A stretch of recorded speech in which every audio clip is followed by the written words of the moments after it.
Do you really think that Barack Obama shares his viewpoint on the world, even though he's condemned his actions? Well, the entire Obama candidacy is based on a narrative, a wonderful narrative, and in many ways it is. You know, you think it's a wonderful narrative. I do, even though I'm not going to vote for him. And it'll be a transformational moment if he's elected.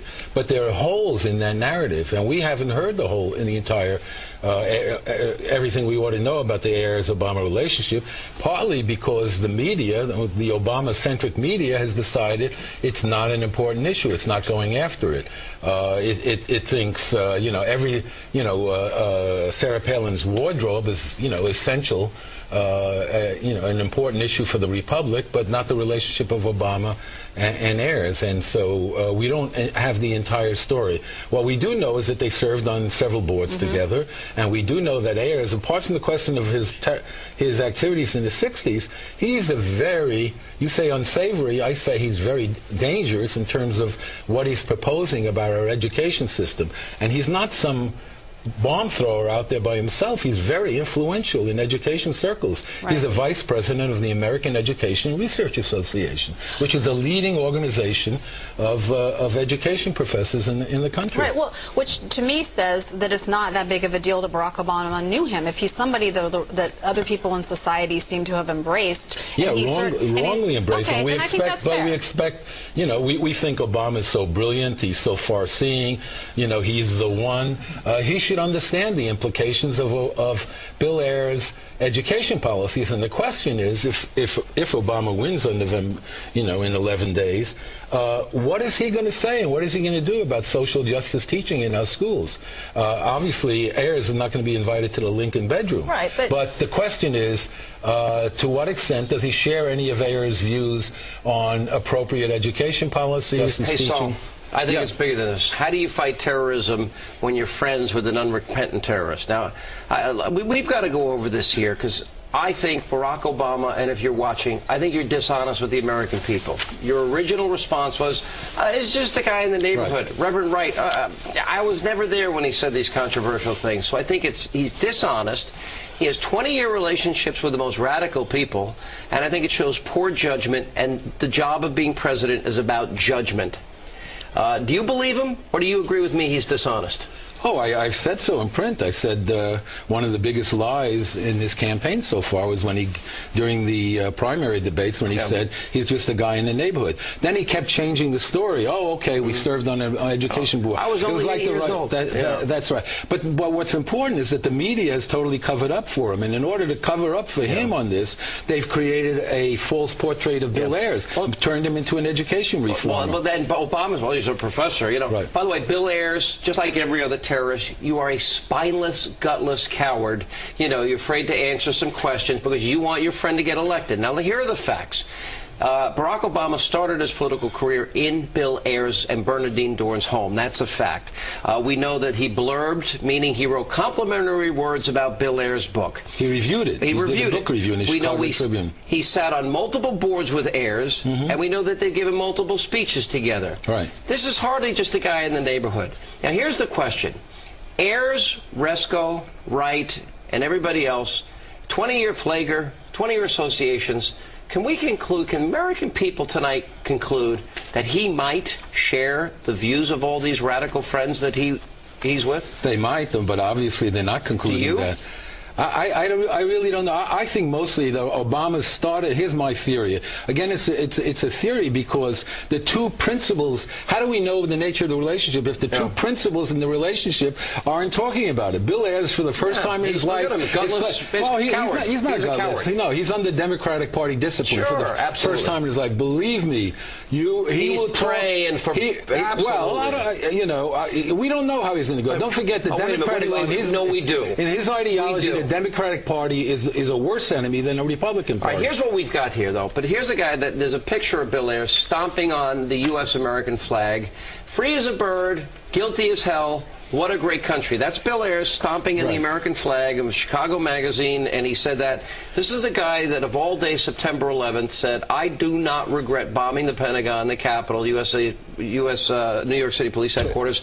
I wish I did more. But Sean, to understand, would you sit on a board with him? No, I wouldn't. But would you blurb his book? No, I wouldn't. Would you go to his house? I've criticized his books. Well, I might go to his house if we could get into a debate, an argument. I'd love to argue with him. Yeah. But part of the problem, what you're not seeing here, is that he was sanitized for the first time. He was rehabilitated in Mayor Richard Daley's Chicago. That's even more Chicago. Well, that's true. That's a good point. The basic theory of Mayor Daley's Chicago Democratic machine is there are no enemies on the left. All the enemies are on the right. There can't be an enemy on the left. So you can do anything. So the son of the Richard Daley, who Bill Ayers went into the streets in the 60s, has rehabilitated. And that's given cover for Brock. So you can be friends with, have long-term friendships with the most radical people that are unrepentant about even bombing and being at war with our country, and you can become president of the United States. Well, it's about to happen. Maybe.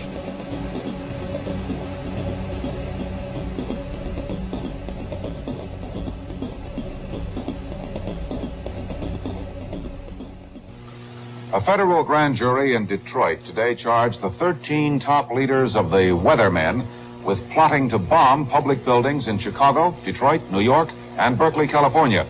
The Weathermen are the militant faction of the Students for a Democratic Society. Dedicated revolutionaries working to exploit our weaknesses for the ultimate destruction of the United States system of government as we know it. Whatever it cost, whatever, destructive kinds of activity we could do against the U.S. government, the better. 11 days till the election and questions surrounding Obama's relationship with Bill Ayers. O'Reilly Factor tracked down Bill Ayers yesterday right outside his Chicago home to get some answers. Take a look. How do you feel about being the centerpiece of this presidential election?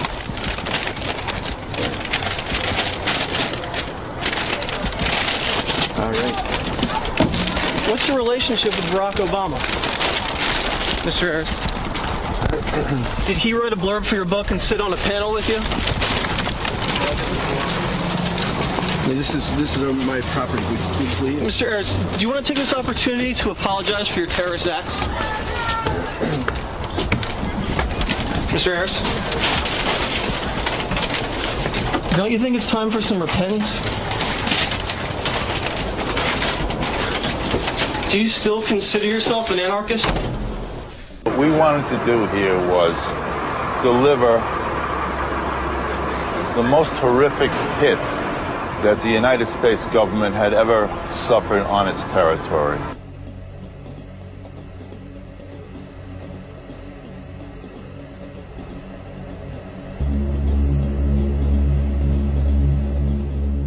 I brought up the subject of what's going to happen after we take over the government.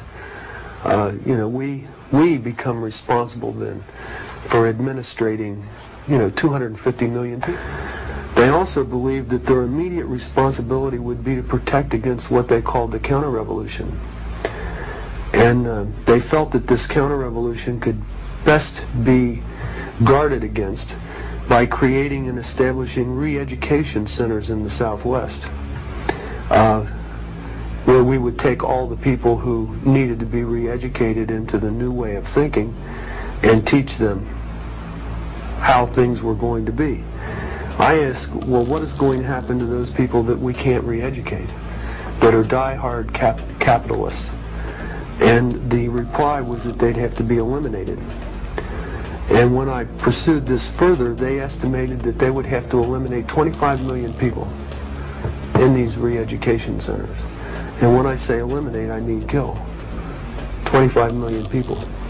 I want you to imagine sitting in a room with 25 people, most of which have graduate degrees from Columbia and other well-known educational centers, and hear them figuring out the logistics for the elimination of 25 million people.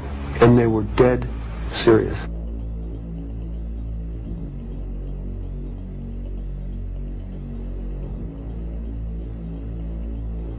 Community organizing, pioneered by a man named Saul Alinsky.